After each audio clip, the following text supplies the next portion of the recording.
Puri, India, better known as Jagannath Dham, had all along been one of the principal centers of bhakti within India. It was the sacred Puri which Sri Chaitanya, the greatest incarnation of divine love, had made the center of his unparalleled spiritualizing mission during the last years of his bodily life. Sri Ramakrishna, who visited almost all the principal places of pilgrimage, did not, however, go to Puri, for it is said that he had some sort of premonition that once he went there, he would never return to this world of differentiated existence. We can easily conjecture the mind of the young and ardent Kali Tapasi when he started from Baranagar Monastery for his destination in Puri. His mind was now concentrated on the beloved Lord of the universe, whom he was going to meet. He was sometimes immersed in deep meditation, and sometimes he looked hither and thither with strange delight. He saw all things with the eyes of love. He listened to every sound with the ears of love, and his tongue poured love upon all around him. The whole world was to him full of beauty and new life. It was almost the same state of ecstasy he experienced in Vrindavan. He enjoyed the natural scenery on either side of the canal through which the steamer cut its way, and his whole being was suffused with joy and ecstasy, which can hardly be expressed in words. We gather from Abhedananda's own account that after 4 days' journey in the steamer, he, along with his 2 other companions, landed at Cuttack, whence the party went to Puri by a cart. The place at once reminded them of the days of Sri Chaitanya, whose spiritual influence was still palpable through the corridors of centuries, which still sanctified the atmosphere of the holy place. Here they used to get the prasad of the Lord Jagannath and spend their time mostly in worship and meditation. Sometimes Kali Tapasi would retire to the small gumfas, the place of meditation of the Vaishnava saints, which stood on the sands on the seaside, to devote the whole afternoon hours in uninterrupted meditation. As he said, we used to bathe in the sea, observing how the fishermen engaged themselves in catching various sorts of fish. We felt delighted as we observed this. One day it so happened that myself and Sarat felt an irresistible desire to know how the sea fish tasted, and we began to devise ways and means to have our desire fulfilled. Babaram was a strict vegetarian, so we thought not to speak to him anything about it. But somehow he came to know of our motive, but he did not prevent us from fulfilling our desire. He then began to find out a lonely place for the purpose, and at last we found the perfect spot. And one day, as we all 3, myself, Babaram, and Sarat, were proceeding along the seacoast towards Konarak to see there the ruins of the great Sun Temple, and as we looked hither and thither, we discovered the ruins of a wall that seemed to be the part of an old haunted house. The spot behind that dilapidated wall appeared to be really lonely. There we decided to fulfill our desire and taste the fried fish. We had already procured some, which we carried in an earthen pot, and we had also a matchbox with us. We gathered some dried leaves and plants, which we lit the fire. The fish was duly fried on the earthen pot. While Babaram kept aloof, myself and Sarat tasted some of the fried fish, which seemed to us quite palatable and oily. Thus ended our desire to taste any sea fish. One day all of them went to see the Choka Lake, walking over the sandy beach of the Bay of Bengal. The journey to Choka was done partly by a cart and partly on foot, and they were very much fascinated at the sight of the mirage on the lake. As Abhedananda wrote, on both the banks of the lake there were sand dunes which appeared like desert. There at the little distance the phenomena of a mirage suddenly arrested our gaze. We saw, as it were, a tank with shades of trees around it. But as we got nearer to it, the mirage vanished, and all that remained there was nothing but sand dunes. They spent 6 months at Puri, and during this period, 2 of his companions, Babaram and Sarat, were laid down with typhoid and dysentery. And as soon as they recovered, the party left Puri for Bhubaneswar, where they put up at the house of a Panda, a class of people extremely helpful to the pilgrims. Swami Abhedananda writes, after spending a few days here, we felt a strong desire to visit the ancient Buddhist caves at Khandagiri and Udayagiri, and so we proceeded towards that place. From the description of this journey as given by Swami Abhedananda, we learn that his love for places of historical interest was as genuine as his love for the divine. The account he has left behind bears ample testimony to it. The whole of the journey lay through thick forest, and they had to take the help of a local guide. Soon they reached the foot of the hillocks, and what struck them at first glance were the caves where they arrived after crossing the track that lay through the slopes of Khandagiri and Udayagiri. He wrote, we were simply struck with the wonder and the beauty inside the caves. Although most of the glorious achievements of the Buddhist era were in ruins, yet they were silently proclaiming the past history. Here in the Elephant Cave, the Snake Cave, and also in other caves, the Buddhist monks used to live peacefully, spending their time in meditation and study. I also noticed some Ashoka inscriptions on the Doli rock, as also inside the walls of some caves in Pali language, and some of which we could read. The guide accompanying us informed me that even today there are some Buddhist monks living in this abandoned place, but we could not find a single one, even though we searched very minutely.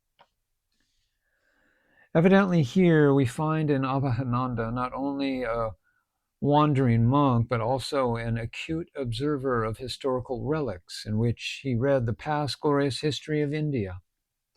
If he was a philosopher par excellence, he was no less than a historian, and his famous Brooklyn lectures on Indian culture and civilization bears ample testimony to it. Not only this, even we notice some adventurous spirit in him, as well as an inquisitive mind, which is clearly reflected in the following interesting account recorded by the Swami himself.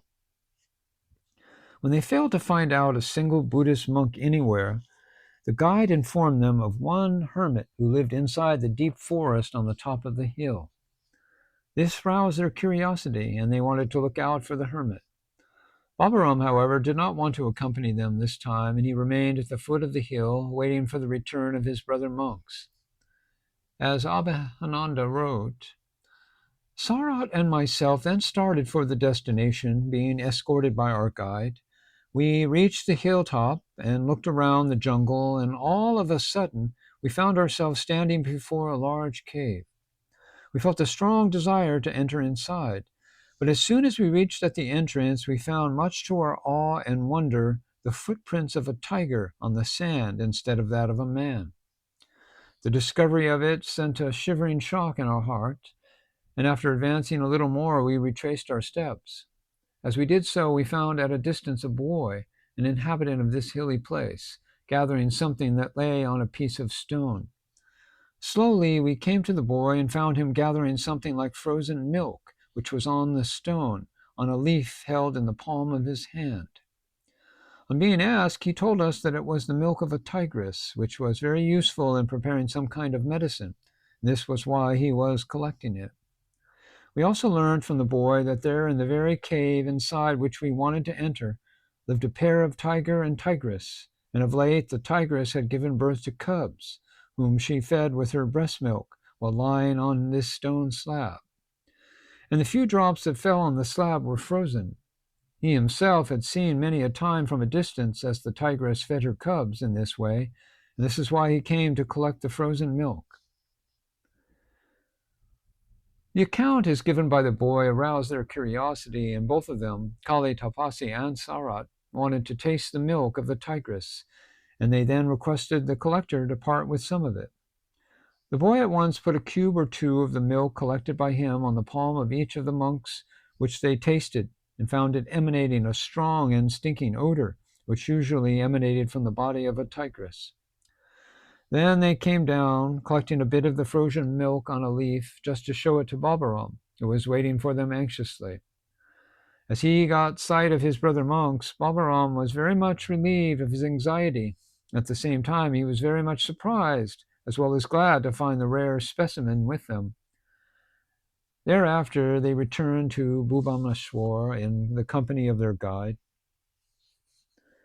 Years after, when a disciple wanted to know from Swami Abhedananda as to the mystery of hermits retiring to caves and jungles, living happily in close company of such ferocious animals as tigers and lions, which is a legendary phenomena in the lives of sannyasins in India, the Swami is reported to have told him, "Such sights are not uncommon or rare in India, and there is no mystery in it. The fact is that to men of religion all life is sacred. When truth and love emanates from a genuine spiritual being, the entire atmosphere around him undergoes a subtle psychological change. Where there is no feeling of hatred or violence or cruelty to the lowest species of living creatures, such things are not uncommon. Where the element of sympathy is strong in the nature of a saintly one, it could be easily experienced by a man of tender heart. A true spiritual life, such as we witnessed in the life of the Master, is a life of love, infinite and universal. A love which unites each with all. A love which opens the spiritual eyes of the individual and exhibits the identity of his self with that of the universe. This is the culmination of Dharma. The whole nature of Swami Abhedananda, as we all know, was suffused with such love and sympathy for all.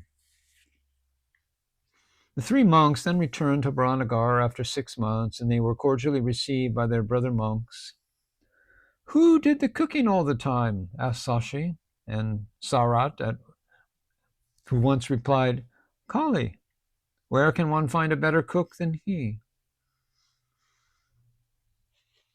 As we study the man, we find that Abhedananda really possessed a many-sided genius, which revealed itself not only in his spiritual attainments, but also in the daily routine of his mundane life. If he was a great yogi, practicing all sorts of austerities and renunciation, he was no less skilled in various arts such as cooking and mending, dressing, playing musical instruments, and painting. This finer aspect of his nature affords us a study which is worth pursuing, and we shall touch on this point more elaborately afterwards. So the party returned to Baranagar. Kali Tapasi then contemplated to undertake a pilgrimage to North India. It was just at this time there came the news to the Baranagar Muth that Jogan, that is Swami Yogananda, who was then at Allahabad as a guest at the house of Dr. Gobinda Bose, had been attacked with smallpox. All the brother monks became extremely anxious at the news, and Naren at once proceeded to Allahabad, accompanied by Swami Abhedananda, Swami Shivananda, and Niranjan, where they stayed for a few days, nursing the ailing brother monk. When Jogan recovered, all of them returned to Baranagar, which now became the focal point of their subsequent sojourns to and from various pilgrimages. Swami Yogananda, it might be mentioned here, was the fortunate man whom the Holy Mother initiated as her first disciple. Sharada Devi, who was now destined to take up the spiritual reins of the expanding brotherhood, returned from her pilgrimage to Puri in the beginning of 1889. She first went to Kamarkapur, the birthplace of Sri Ramakrishna, and then to her own ancestral house at Jairambati. And among those who accompanied the mother was Kali Prasad, that is, Swami Abhedananda. It is on record that it was from Jairambati that he decided to make his journey to Varanasi with the consent and blessings of Sharada Devi. We shall now follow Swami Abhedananda in his eventful pilgrimage and peregrination from Jairambati to various places of pilgrimage in the northern part of India.